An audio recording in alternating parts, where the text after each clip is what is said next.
Well, folks, today we are talking all-time Rockies team. Would the all-time Colorado Rockies be competing for a World Series in 2025? And also, can the Rockies currently learn about maybe the future of their franchise from looking back and studying that all-time team? That's all coming up next right here on the DNVR Rockies podcast.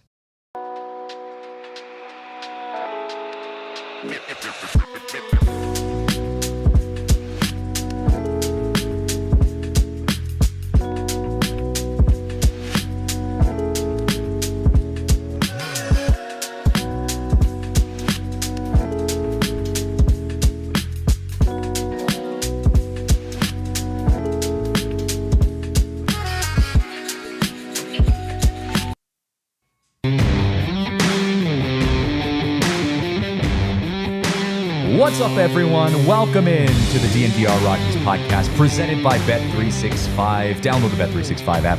Use code DNVR365. Place a bet for $5 and get $150 back in bonus bets. We got a good show for you guys lined up today. Welcome back to the DNVR Rockies. Last time we talked to you, we were coming off of a sweep. We had the first positive show maybe of this entire year. And before we get into all this all-time Rockies talk, the Rockies are back to their usual form. Got swept by the Mets in typical Rocky fashion, giving up about 20 runs a game, it felt like, and not being able to score more than two. It was Rockies baseball as we know it. Rockies baseball as we know it, strong this weekend against the Mets. And you guys did the show Friday. I was out, and I was very bummed because I finally a show where we could just absolutely talk up the Rockies and all their players and how good everyone's been. The World Series that we're on pace for. Exactly. Yeah. And then I get 3 straight games of just mediocrity at the plate. Actually, that's too much. That's giving it too much credit. Terrible at bats after terrible at bats. No hits with runners in scoring position for what felt like 3 straight games. Rough pitching. And we did get a fun game. It was a fun / frustrating loss on Friday night, but you're like, oh, okay, they came off a 3-game sweep, and then they played the Mets really well. And Senga, and they had a tough matchup, and they're like, okay, well, maybe we got something this series. Sure. And then they get absolutely blitzed this weekend, and we're right back to, the Rockies should start like a broom company. They either sweep somebody or get swept. Yeah, that's 11th sweep of the season, man. That's their MO. Crazy to think about. 11 sweeps in 22 series. We'll talk more about the series and this upcoming series. We'll talk a little more baseball stuff as we get going. Just want to give a quick shout out to Rowan and Felix in the chat. What's up, fellas? We got a good show today because today we're talking all-time Rockies, and we've got more stuff to talk about besides that. Talk about some of the rumors that I'm hearing about the Rockies front office and possibly someone who might be on the hot seat. So we'll talk about that as the show goes on, a little more trade rumors as well. But we got to start the show by asking the question that I saw someone brought this up to me, a couple weeks ago. And so I got with our graphics team and we put together a list of the Rockies all-time roster. And I was looking at it, and Dion, if you want to throw that graphic up there of the all-time Rockies that we put together. And by the way, when you see this graphic and you see it and you see kind of how we laid everything out, if you have suggestions on changes you think should be made or arguments of where a specific player should be or should not be, drop a comment in the Toyota chat and let us know. But this lineup kind of brought the question up of, obviously, this is a really good team, right? You got a couple Hall of Famers, definitely some All-Stars, plenty of Gold Glovers, whatnot. But would this all-time Colorado Rockies team that you see on your screen right here be the front runners in the 2025 World Series? Do you think they would be the favorites to win the 2025 World Series with that lineup, those players in their prime? I think they would be in the top 3 or 4 favorites to win the World Series. I still think the Dodgers would be the favorites because of their pitching staff. Now, as a Rockies fan, and we do this every pod, we grade on a Rockies curve. That's just how this pod goes, and that's just how the Rockies have treated us in 2025. But overall, this is obviously this is the best Rockies team we could ever imagine. I still think the pitching staff, if you got 1 year of their prime from each of those guys, especially Ubaldo, Jeff Francis, the year he was the ace and we were in the World Series, Aaron Cook, same kind of thing, those two, and then Kyle Freeland in his Cy Young votes year. I think that's a decent enough pitching staff to take you a long ways in the playoffs, but I don't think they would be the outright favorite. The lineup itself would be scoring 12 runs a game at Coors Field. Yeah. That's conservative. That's probably the like 6 on the road every game. That's the part of it that that for me stands out is just offensively, they would be absurd. Defensively too, again, multiple Gold Glovers in that mix. But the pitching staff, and now pitching has always been an issue for the Rockies, which is why our all-time team has a pitching staff of guys that you probably, if you're not from Colorado, probably haven't heard much about. Let's be real. There's no Hall of Famers in that mix. Ubaldo was an all-star. Kyle Freeland's obviously had good moments, but the pitching is where you're lacking as an all-time franchise. You've just never had even that one pitcher that was just like, yeah, we kind of hung our hats on that one guy. The fact that Kyle Freeland, as much as we love Kyle, in his relative mediocrity of his career, maybe above average at times, but kind of mediocrity compared to other teams and other pitchers. The fact that he's on our all-time list just shows how the pitching staff is probably not up to par compared to other all-time teams. So I agree with actually most of you guys in the chat and Spencer as well. They would be a competitor. They would definitely be able to win a World Series with that lineup, but I don't know if they'd be the favorites. The Dodgers are just, they've got Shohei Ohtani and they've got a pitching staff that makes even all-time teams look weak. Yeah, and their pitching staff right now, I mean, their injured list of pitchers is longer than a starting lineup. It's insane how many guys they have out for injury, and yet they, with their farm system and the guys that they just pay more money to than every other team, kind of just the facts of the situation, they just keep coming up with guys after guys after guys. And having Shohei Ohtani as a potential pitcher, also hitter that could win Cy Young as a pitcher and wins batting titles and home run titles as a batter. It's like having a once Travis in a Hunter. lifetime player. Yeah, exactly. Yeah. So they wouldn't, I don't think they'd be the favorites overwhelmingly, but like that lineup, I mean, Dion, can you show that again? Let's have a little argument of like where you would hit who. Like it's that good. It is so good. You would, I mean, who hits, okay, Yorvi hits ninth for sure. But who hits eighth in that lineup? I mean, DJ. Probably, but he won a batting title here. I mean, sure, yes, but you're comparing him to Cargo, you can just Charlie. You can name any other guy, and I would like give it. Yeah. That's how insane that lineup is. That lineup would not stop raking. Would you go Charlie lead off? Who are you hitting two? In the 2-hole, I'm probably Tulo. I don't know. See, DJ was so good in the 2-hole his whole career, and so was Tulowitzki, to be honest. But I'd probably go Charlie, then Tulo, then Cargo, then Nolan. You're putting Nolan 4 instead of Todd? Then Todd. I'm switching up left, right. Okay, here. I like it. I'm being smart. Look at you. Nolan, then Todd, then DJ, then Larry, then Yorvi. And where'd you put Matt? Oh God, we have Matt Holliday too. Yeah. Oh, I guess back then this would be back then, your pitcher would be hitting, but but we're assuming that this is today. I mean, because this is like in their primes, 3-hole hitter, leadoff hitter, 3-hole hitter, 3-hole hitter, 3-hole hitter, 2-hole hitter, 3-hole hitter, 4-hole. Matt Holliday as the 3-hole hitter would just absolutely rake at Coors Field. I mean, all these dudes.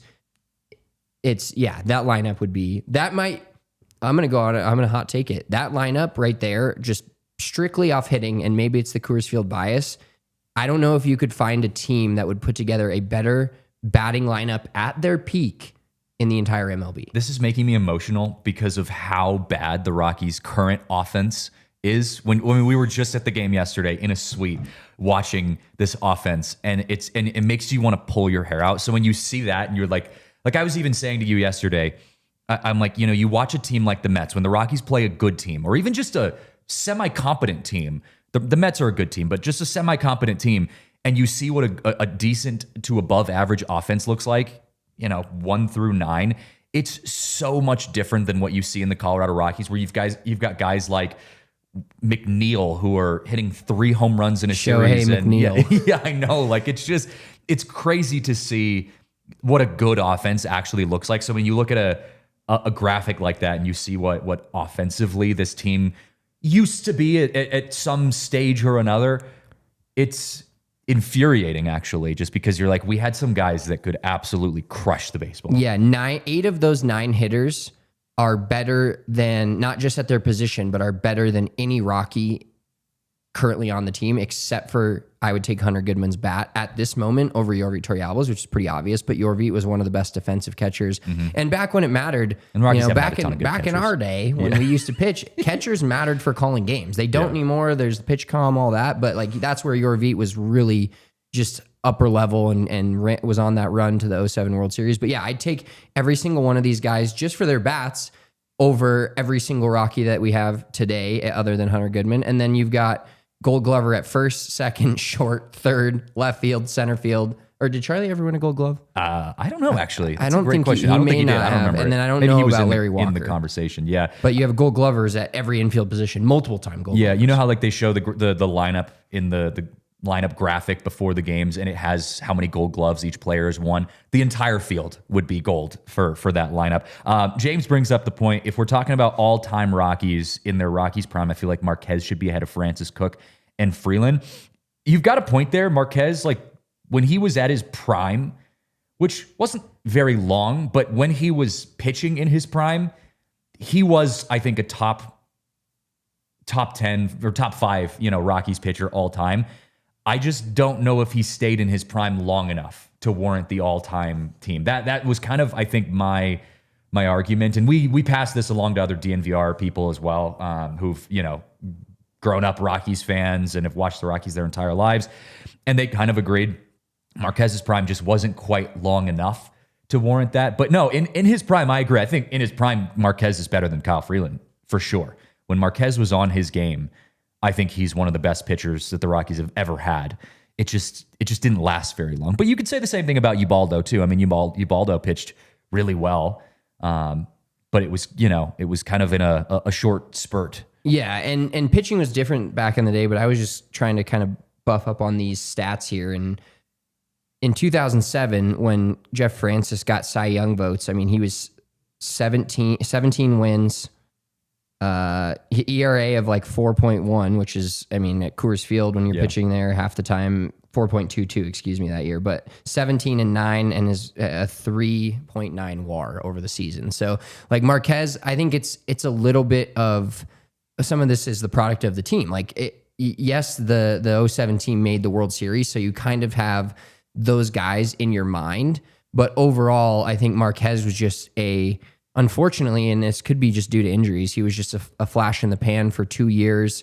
Really good the year we almost won the division for the only time in Rockies history, and had that start in Los Angeles for the NL West. But I think over career, Francis was solid and then got traded away and then came back and was too old at that point to be any good. But yeah, Francis for 3 to 4 years was a legitimate ace, and then an ace on a World Series team. And Aaron Cook, same way, that one of the best sinkers of all time. And that was really where Aaron Cook taught the Rockies at the time, like, hey, this should be our formula for pitching. Mm-hmm. Like, we need guys that get the ball on the ground, because the Rockies have never had, other than Ubaldo Jimenez, the Rockies, any of those 5 guys on our list there for the starters, none of those guys are strikeout guys. Yeah. And so you got to put the ball in play, or let them put the ball in play with just nasty sinkers. And that was like, Aaron Cook was like the first guy you're like, whoa, maybe this is a formula. And of course, that's 18 years ago now. It feels like yesterday, but it's a formula that the Rockies kind of need. But it just goes to show you how they made a World Series with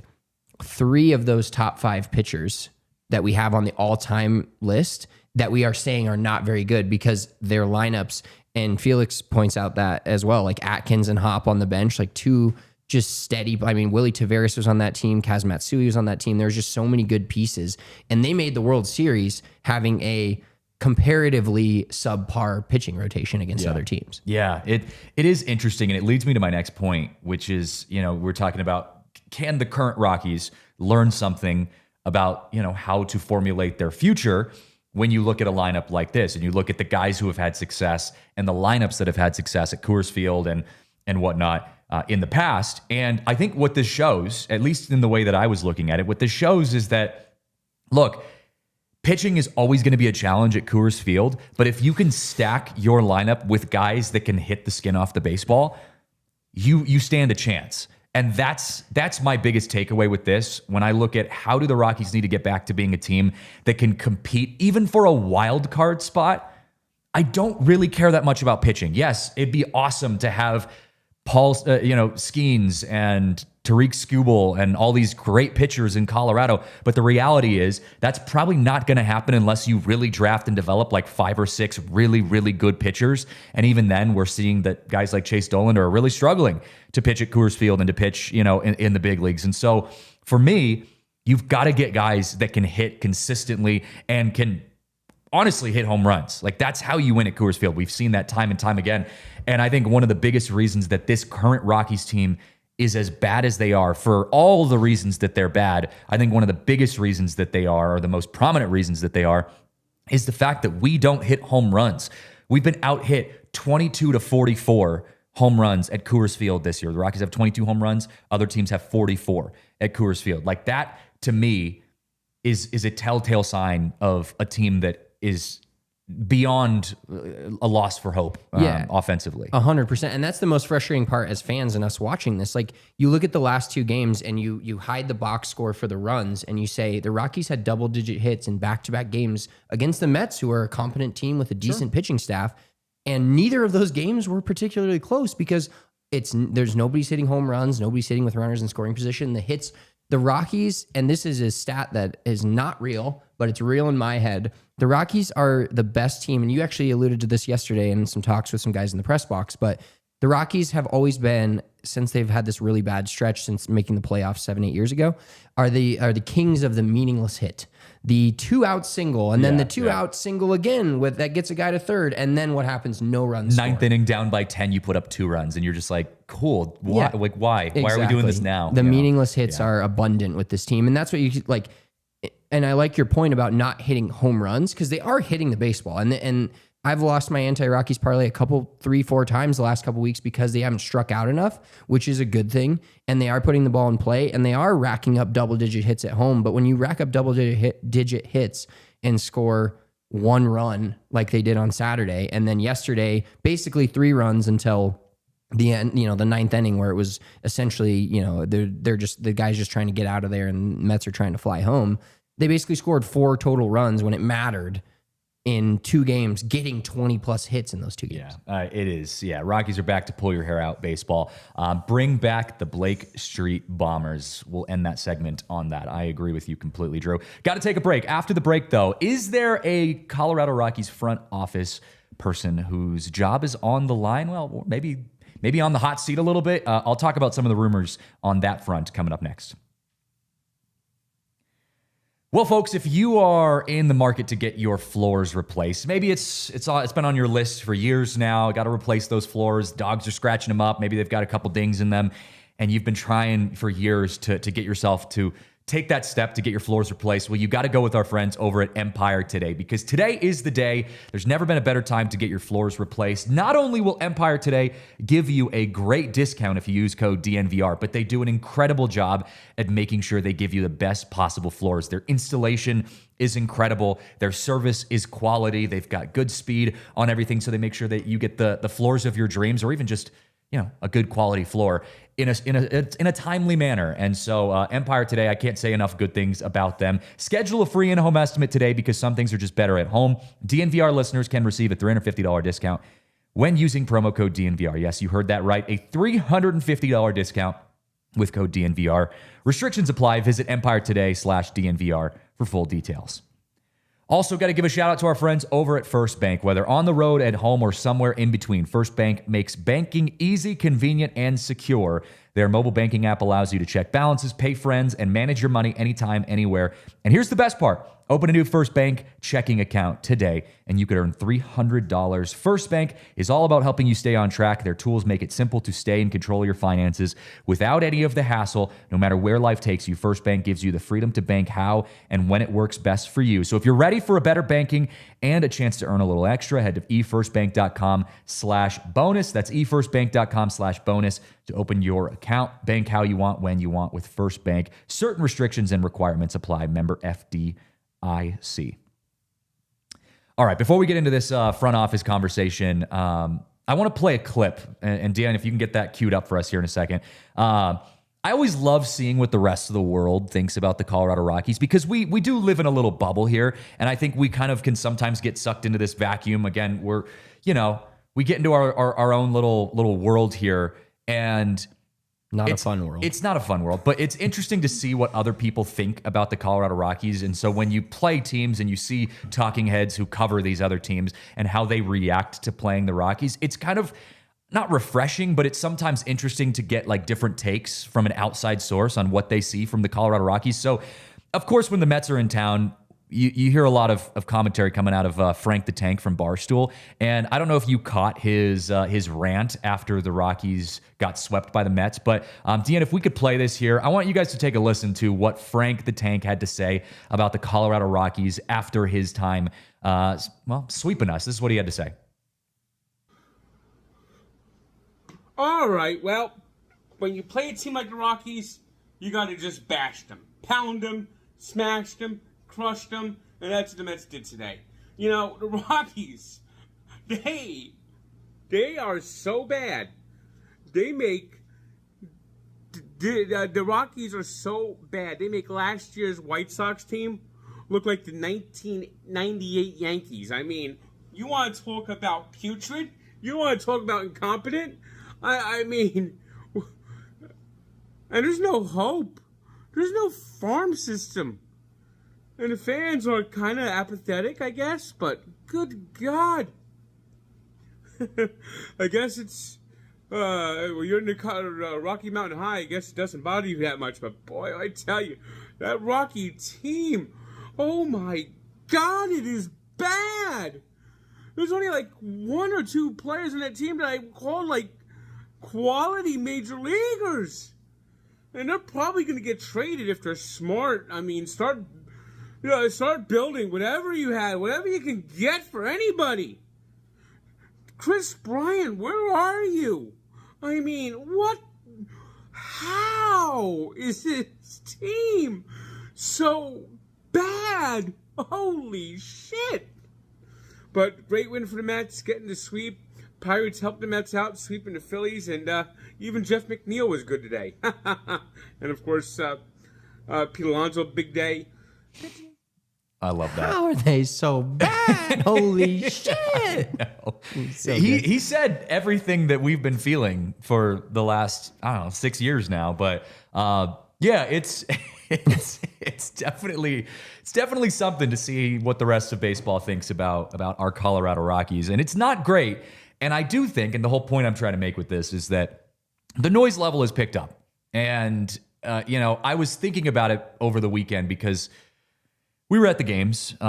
We saw how many fans were there. There's 40,000 people at every game, give or take. And that's probably not going to change. The weather's getting nice. You've got the Giants coming into town. Dodgers are going to be coming into town at some point. You got fireworks. If we're being honest with ourselves, there's just no realistic way that fans are just going to stop coming to games. The Rockies will still sell tickets through the rest of this summer. But I think if you're going to talk about what's going to force meaningful change within the front office and specifically the ownership, and we'll talk about how that trickles down in a second, it's going to come from the outside noise. It's going to come from sheer embarrassment on a world level, where the Colorado Rockies are no longer just some averagely bad team that's flirting with 100 losses every year and kind of just wading through murky waters. No, they are getting absolutely clowned by the entire baseball community. And I think if there's something that's going to wake up ownership, if it hasn't already, that's going to be the type of stuff that does it. Not just saying Frank the Tank's rants are going to be the ones that cause ownership to wake up, but those types of things, hearing former players, if you go and read some of the articles that have been coming up, former players going out, former Rockies players going out and bashing the team, saying that this is embarrassing what they're seeing happening from the Rockies, hearing national talking heads from ESPN, SportsCenter, MLB.com, The Athletic, all these big sites clowning the Rockies. If there's something that's going to wake up ownership, you would hope that is what's going to do it. Yeah, and the biggest key to this question, what the rest of the world thinks about the Rockies, is we know what it is, but the fact that this is actually a question now means it's moving on the path to what you're talking about. Because 2-3 years ago, what the rest of the world thinks about the Rockies, the answer would be they don't. Exactly. Now it's they think they're the worst team in history, and numbers are proving that to be right. Every single loss, every single sweep that we endure throughout this entire season. So the fact that people are actually thinking about the Rockies outside of our little stinky bubble that we have to live in watching them every day makes for the potential for a change at some point. And that's the one we've all been hopeful for. And, there was a lady yesterday as I was leaving the stadium, just walking out sad. Sunday scaries are hitting me hard. Rockies lost. And she's like talking shit to everyone that's Rockies fans. She was a Mets fan? Yeah. She's like, sorry for your loss. Sorry we beat the shit out of you guys. We're like, obviously, like you should have. What are you like? I actually wanted to start talking shit to her because those people drive me up a wall. I'm like, you're like, that's like a 16-year-old talking shit to a 2-year-old about like, or pushing him down or being like, I'm stronger than you. Like, who cares? Yeah, of course you are. Of course you're better than us. You can't hurt us. You know what? We've already been hurt enough. Exactly. You cannot hurt us. If the Rockies would have won that game, I would have been up in that lady's face and I would have had no reason to be, and it wouldn't have been nice, but I was like, that would have been an image. Why are you punching at it? Like, there's Rockies fans aren't walking around going, oh yeah, like Rockies this, Rockies that. Everybody's walking around with their heads down, walking out together after they witnessed too drunk to remember how bad the game was. Exactly. Yeah. And she's just like shitting on people. I'm like, dude, what? I don't.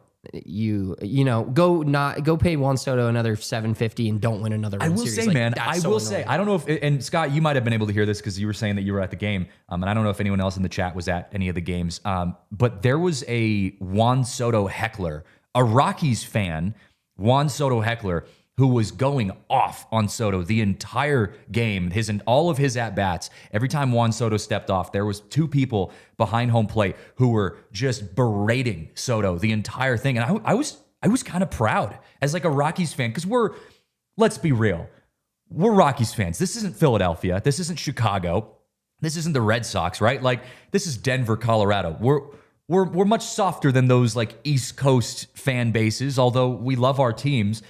That's just not our vibe. And so to hear a couple Rockies fans draped in purple, going off on Soto there, calling him overrated, telling him to get back to New York, all this kind of stuff, and having a good confidence for it. And Soto like struck out, one of it was like a couple days ago, struck out one of the at-bats, and they were just letting him have it.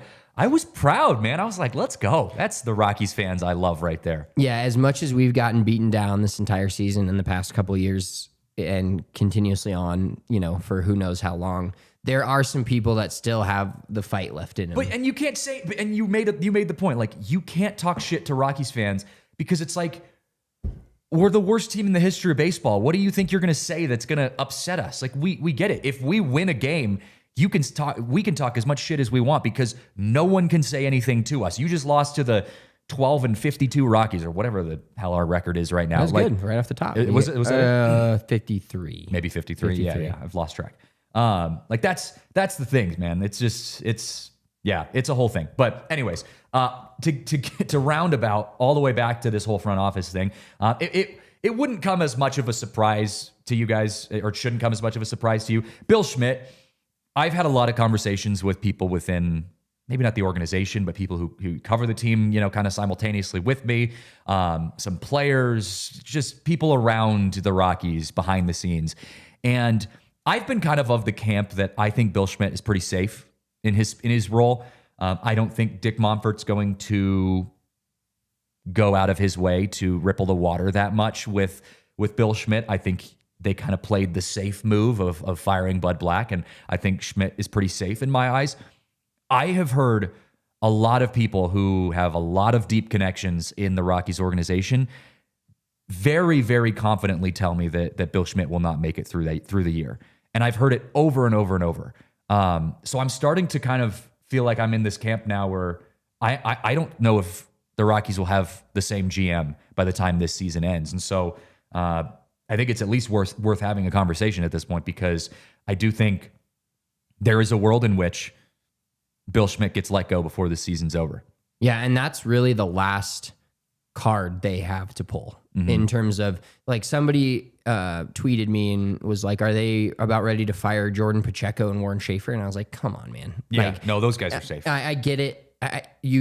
you can't fire the players. And that's the hardest thing in professional sports in general. And you have a team that's generationally bad. And I don't even know what goes past generationally, but that's what this team is bad. Historically. There you go. Thank you. But they are historically bad, and it's 90% on the players. So switching the coaches, now switching the GM may have some legitimate, there may be some legitimate things that come out of that. They decide that this player is not good enough, or they can get this for this player. And honestly, like much like Rockies fans, it kind of feels like Bill Schmidt is like a Rockies fan, where the other GMs just look at him and are like, who the fuck? Like, we're not like we can steal you for whatever we want, or we can take you, you don't know what you're doing. Take advantage of us. And Bill Schmidt is just sitting there like, I'm Monfort's guy. He's hired me. This is how I run this team. But I think that's the last real card that ownership can pull without pulling their own seat out from under them. Yeah, which they're obviously not going to do. And we've said it over and over on this show. Rockies and Dick Monfort, he's not going to sell the team. It's just not going to happen. They make way too much money off this team.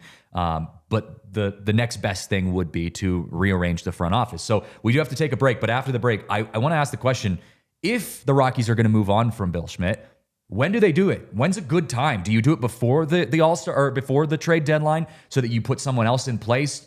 Do you let him kind of handle the trade deadline and then let him go? What does that entire process look like? We'll break that all down coming up next. Well, you've heard me say it before on the show, and I'll say it again a million times because I truly believe it's the most important thing. If you own a small business, you have to make the right decisions when you're hiring. And there is no better business, there's no better company that helps you make those good hiring decisions than LinkedIn. They get the right candidates for your job right in front of you so that you can find the best suited candidate for your specific job. And I'm probably preaching to the choir. If you own a small business or you run a business, you know how important it is to find the right candidates for your job. Or even if, let's just say you don't own the business, maybe you're just a hiring manager. LinkedIn helps get the right people in place for you. There's a reason so many businesses, so many small businesses, and actually 2.5 million small businesses use LinkedIn for hiring today.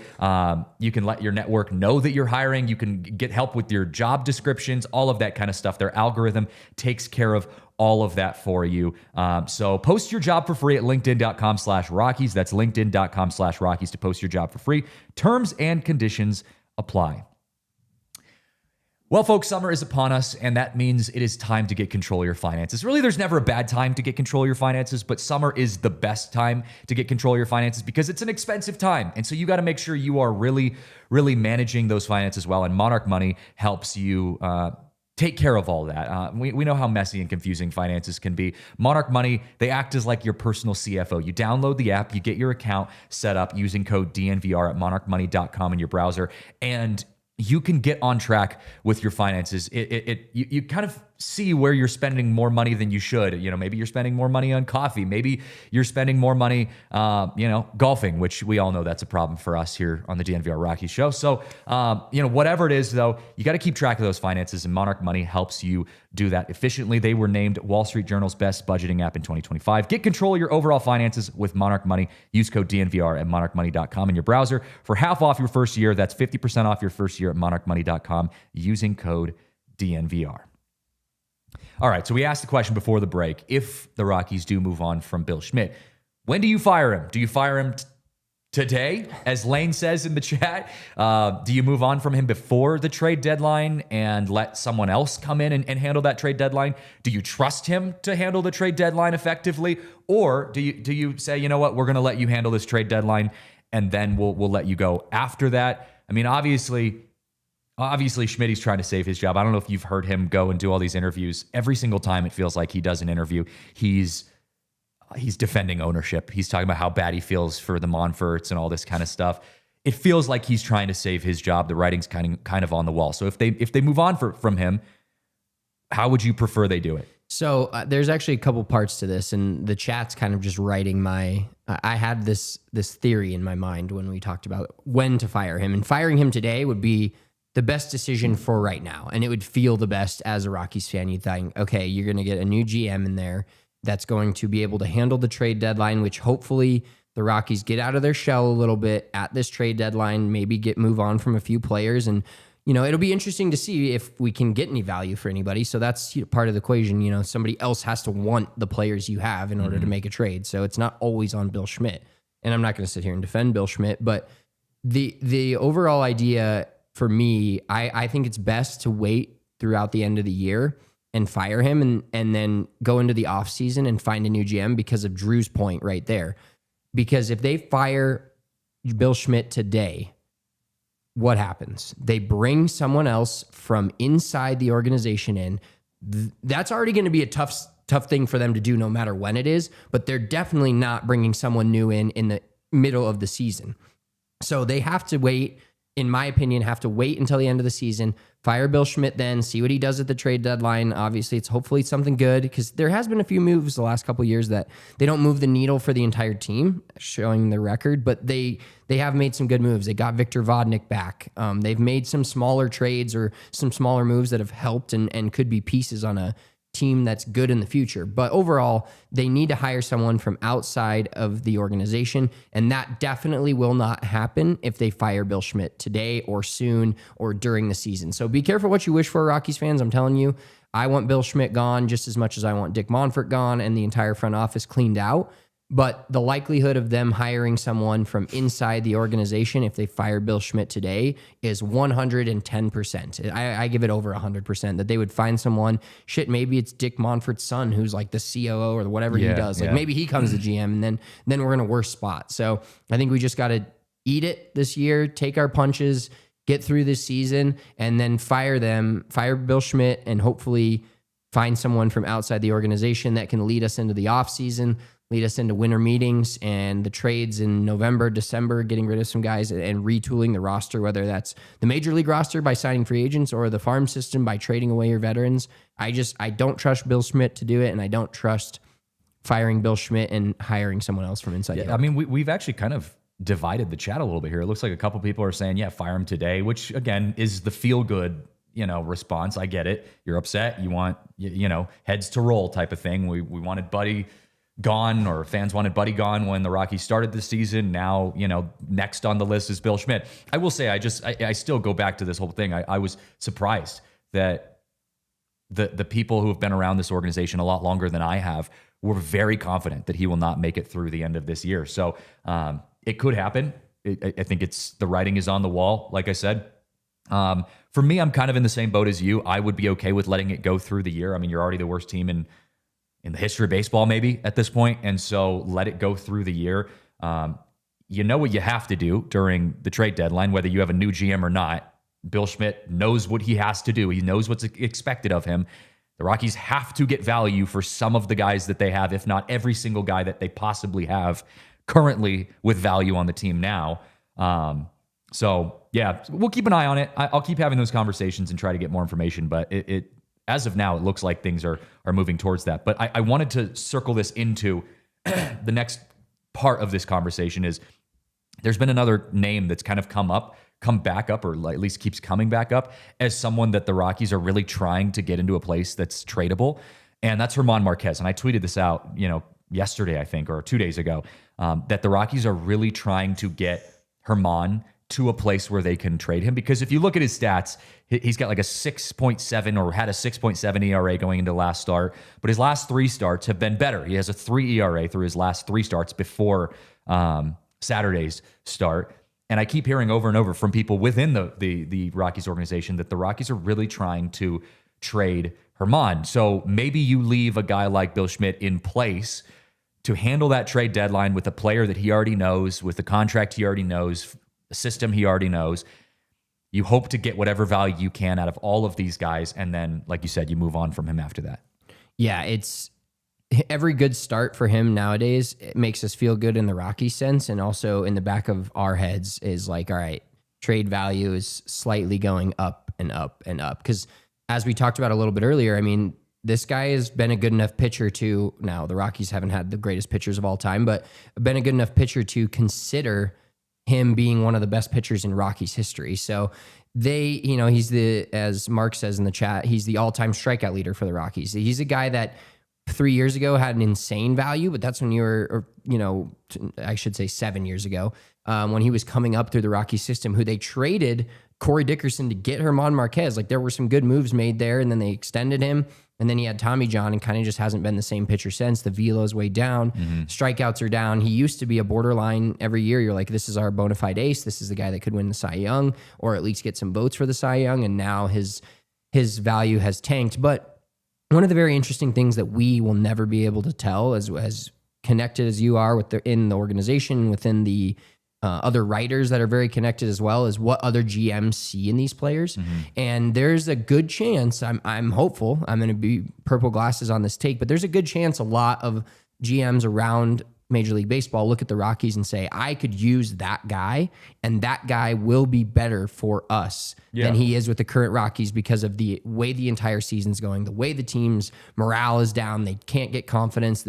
Some guys are never hitting with runners on base, which they never getting chances to drive runners in. There's so many different factors from other GMs that they may see value in these Rockies, and we're being hopeful about Jake that. Bird would be a legitimate addition, a insanely positive addition to any team that is looking to fix their bullpen for playoffs. I mean, Jake Bird would be a guy that you could expect to if you're, I don't know, even hell, the Dodgers right now with all their injuries and stuff, to pick up a guy like Jake Bird and say, we can count on you in the bullpen because we have so many guys who are hurt and we are absolutely competing for a World Series here.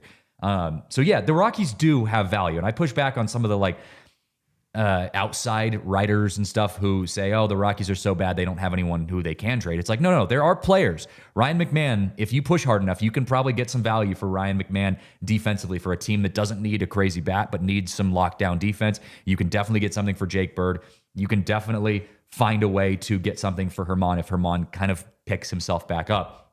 So I think there are resources out there. It is important to keep in mind with the German situation. I told you this yesterday.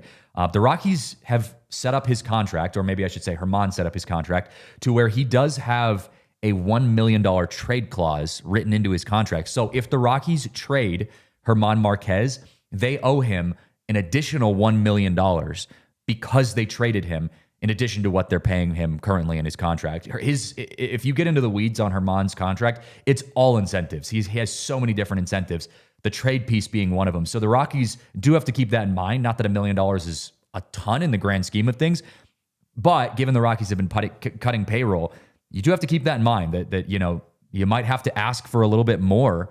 Maybe you ask a team, hey, we've got a $1 million trade clause on this guy. If you want him, you're going to have to pay for that, and we might not get back the same value as we would expect in return. So that whole thing is going to be interesting to see how that plays out. This trade deadline and the draft, and I saw someone bring that up as well. Let Schmidt stay. It was Austin. The draft is coming up, so wait on moving on from Bill Schmidt because of that.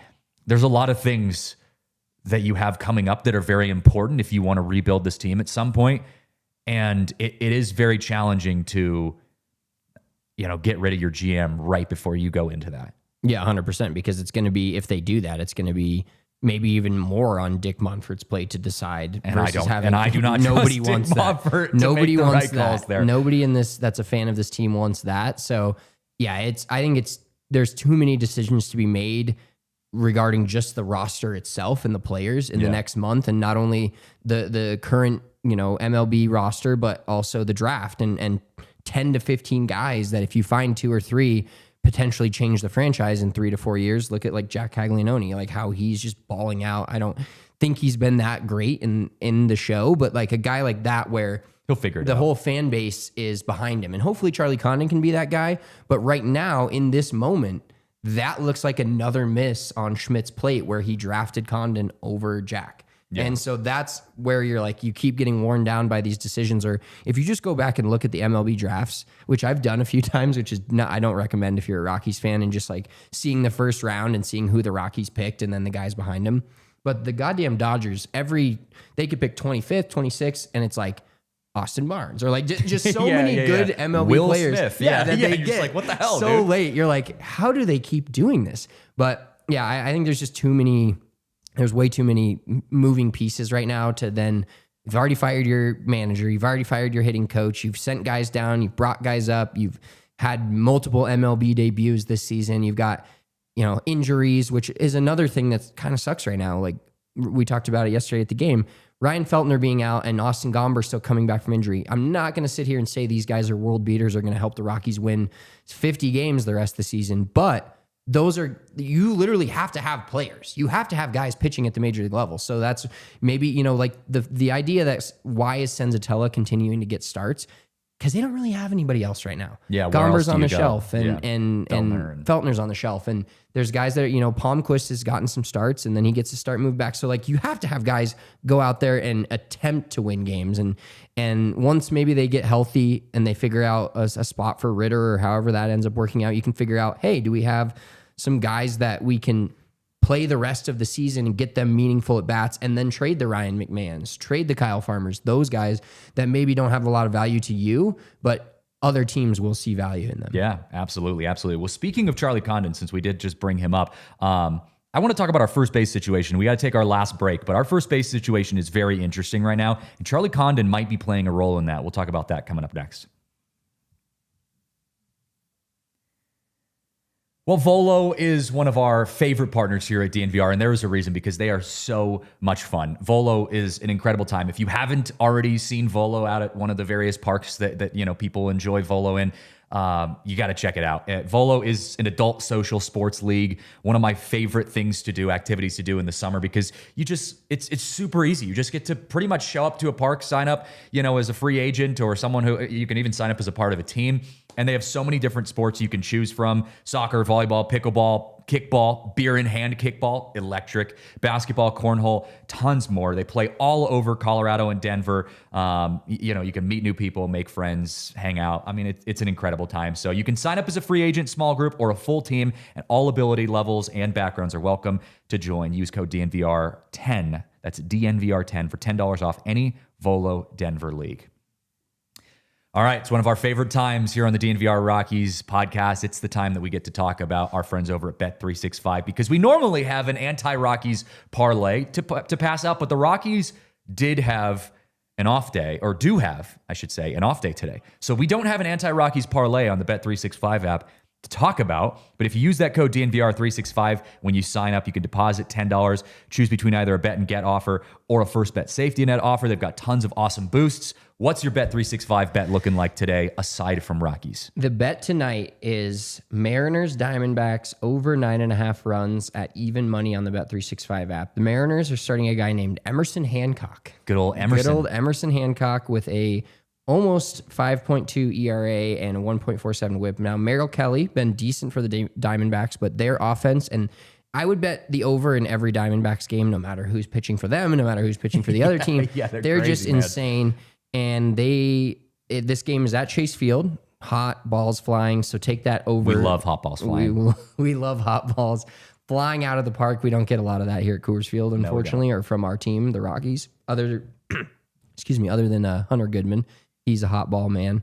But Emerson Hancock versus Merrill Kelly over 9.5 at plus 100. So even money tonight on the Bet365 app. My anti-Rockies parlay on the Bet365 app yesterday missed by half a strikeout from Tyler McGill. Yeah.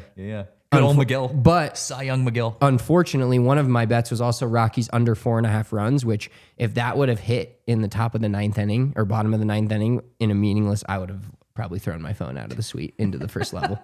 I love it. Must be 21 or older and physically located in Colorado. Please gamble responsibly. If you or someone you know has a gambling problem and wants help, call or text 1-800-GAMBLER. Bet365. It's never ordinary at Bet365. All right. Who's on first? Rockies have a first base situation. Michael Toglia obviously got sent down. He's not playing well, although Schaefer said that he's mentally playing well. Yeah, he's mentally doing good, which is great on Schaefer. That's exactly what he had to say. Toglia, last we checked, had like 5 strikeouts, 4 hits. Yeah, sitting like in the low twos. In the low twos. High ones. It's not great. I'm not done with Michael. With Mike. I feel like he deserves Michael. Yeah, he Michael. doesn't get to be called Mike right now. When he gets back up here, he can be Mike, but he's Michael. We love Big Mike. He's a friend of the pod. He's been on the show. I mean, he's a great dude. I think he's got what it takes. Scott updating us in the chat. Tolia hitting 240 and 100 after the last 7. It's not great. So I think the Rockies are in a position where they're starting to maybe prepare for the worst case scenario. What if Big Mike doesn't turn it around? What if he just kind of fizzles out? And as you guys have already alluded to in the chat, Charlie Condon and Kyle Karros have been getting some reps at first base. Now, Karros was an interesting one. He did play first, I think, yesterday or 2 days ago or something like that. I could see him kind of being like an Orlando Arcia or a Kyle Farmer, like a utility guy that can play first, but he's not your long-term first base option. He's just kind of repping in there just in case. But Charlie Condon absolutely is built like a first baseman. He's big, tall dude, lanky. He's got average defensive ability, so you don't really feel too bad putting him over at first. I think Condon, his quickest path to the big leagues, if Big Mike doesn't turn it around, is through first base. And I actually think that's not the worst possible thing.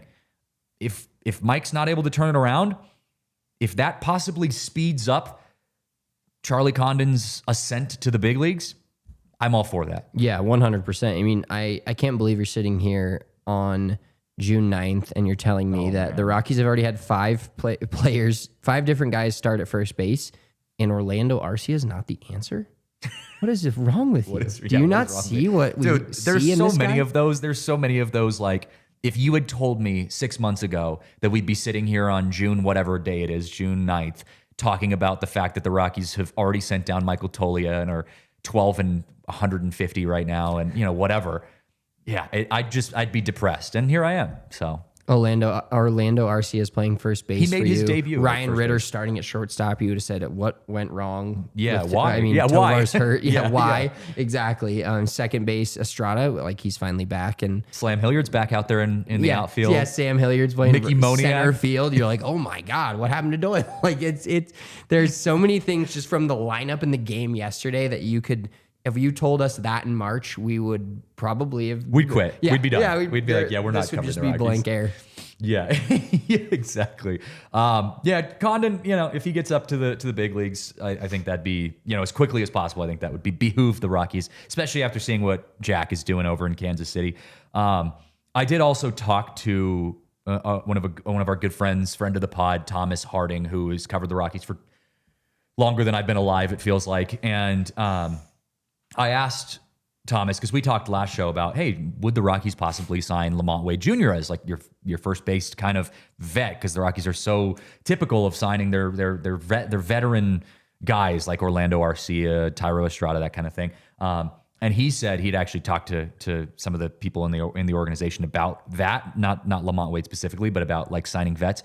And he's like, they're done. They're done for now, at least. Schaefer doesn't want to sign any more vets. He's like, Schaefer wants to go with the youth movement. He wants to go with the guys that are in the system. It sounds like signing the vets have been more of a front office move, but now that Schaefer kind of has a say in it, Schaefer's kind of putting his foot down saying, no, I don't want any more vets on the team. So again, another good sign when it comes to Warren Schaefer and the Colorado Rockies. I like that answer. Yeah, because that's all we can really get out of the rest of the season, if we're being completely honest, is maybe Ryan Ritter is an answer with his bat at the MLB level. I mean, they let Scott Stallings, our great friend Scott Stallings, go, thank God. Now Braxton Fulford's getting starts, and Hunter Goodman, you got to have that bat in the lineup every single day. So he gets to DH, take a few days off, and then catch. So there is a good amount of players that we don't know if they're going to be good, but we're going to actually find out. Yeah. And we're not going to find out their career arc in the next 100 games or however many we have left, 95.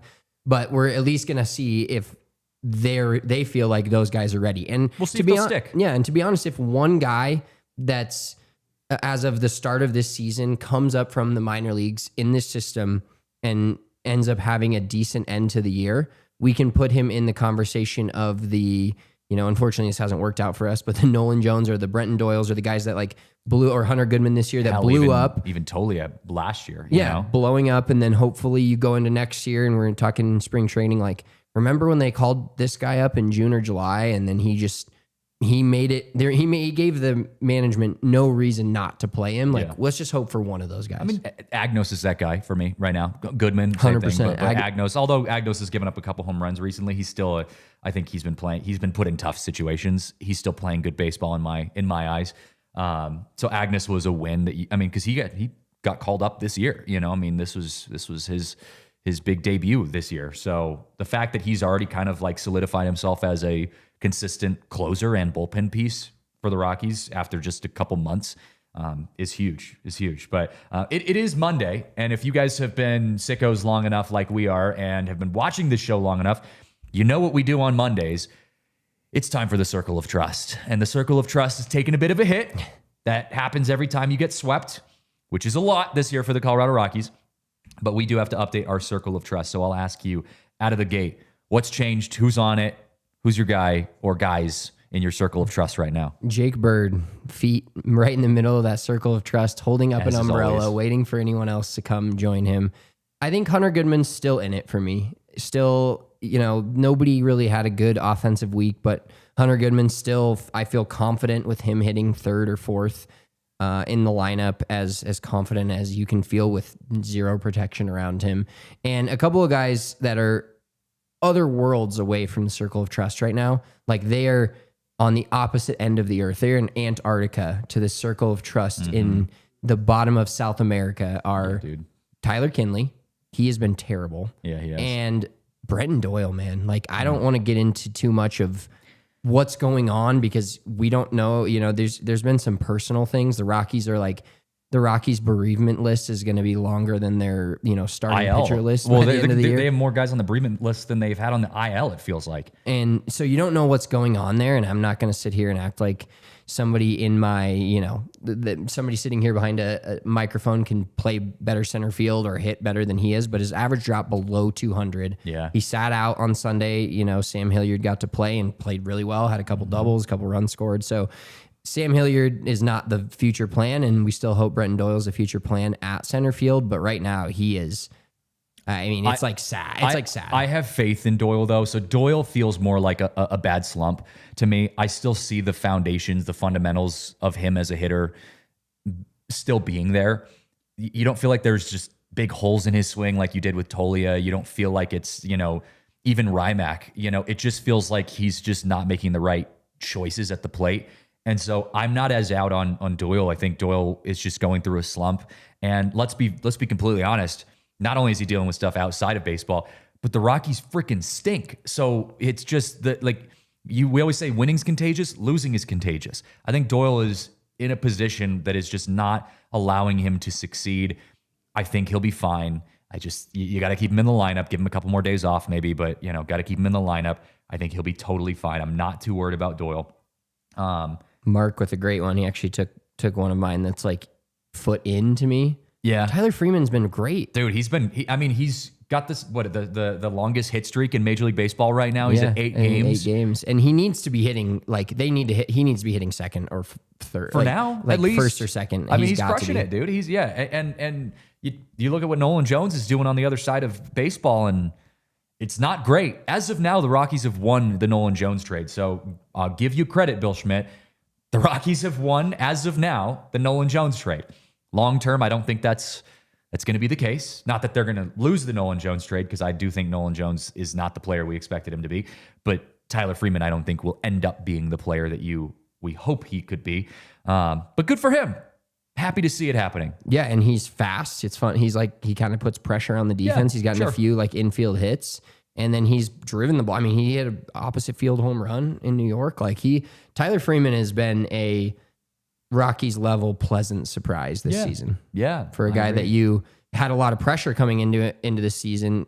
Relatively speaking, because of the guy that you traded him for, one of the Rockies fan favorite / could this be the next ex-Rocky whatever in Nolan Jones, and he came in and has just been relatively solid for what he is.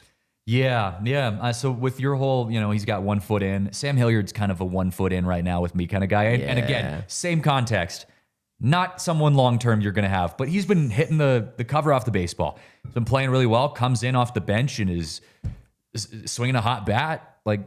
Sam Hilliard feels good to me. He's fine. Yeah, he needs to be in the lineup every single day. Like Freeman and Hilliard, their bats need to be in the proven lineup. otherwise. 100%. Yeah. Did you see there was a stat that I saw? They threw it up on the on the Rockies TV broadcast that the Rockies are in the top 5 in every category, average, OPS, on base percentage, like all that kind of stuff, in pinch hitters in all of Major League Baseball. They're second in almost every category, and then I think they're like 4th in another category for pinch hitters. So when the Rockies bring in a pinch hitter, they have like a 400 batting average or something. It's like crazy. I'm like, can we just do pinch hitters? All game? Just pinch hit everybody and just continue to cycle through them the entire game. I mean, I will say, Warren Schaefer has done a good job. Oh, and by the way, real fast, if you guys are watching on television at home, we are going into overtime. So head over to thednvr.com to continue our conversation. But Warren Schaefer has done a good job of like kind of mixing things up a little bit, getting a little more, I don't know, modern, I guess, progressive in his approach to the lineup. We just saw an opener for the first time, which was a hell of a thing to see. Bud Black, we would never have seen that with Bud Black. No, I was going to say, give some credit to Schaefer on that. Like, Antonio Senzatella's first inning ERA is through the roof. And guys are hitting 500 against him. Rollison came in, shut it down for the first inning. And that was the only game they were competitive against the Mets. Senzatella came in and was pretty shaky, judging by the tweets, because I was flying. I wasn't actually watching the game Friday night until the end. And so Senzatella came in and they were pretty much scoreless. I think the Mets didn't score until the 5th or 6th inning. So changing it up, do something different. That's all we're asking for here on the DNVR Rockies podcast. Is we're going to, at least if we're going to see bad baseball, let's see different bad baseball. Let's find a bunch of different ways to see bad baseball. That's at least a little more entertaining as a fan and as people covering the team than is the same old thing and being bad. Yeah, do something. Anything, we beg of you. Hopefully the Rockies do something good this week. They're playing the Giants. The Giants are a team that has won, I believe, their last 7 wins have been by 1 run. That's crazy. So the Rockies, I don't know. You never know. The Giants are also 1 game back from the Dodgers in first place, and the Padres are in that mix as well. So the Rockies, I think, have their first chance to really kind of play spoiler, not obviously September spoiler, but you could really ruin the Giants' week if you go take 2 out of 3 here against the Giants. That's getting a little optimistic, but hell, even a win would ruin the Giants' week, I would say. So hopefully the Rockies can pull it out. We will be back on Friday. You will not be here on Friday because you suck, but I will be here with our good friend Hank on Friday. So we'll be talking hopefully some good stuff about the Rockies. You never know. We'll talk something on Friday. So thank you guys for hanging out with us. Thanks for engaging with us in the chat. And Dion, shout out to Dion for pushing all the right buttons, making us look good. We'll see you guys next time. This has been the DNVR Rockies podcast presented by Bet365. We all silly like the mayor.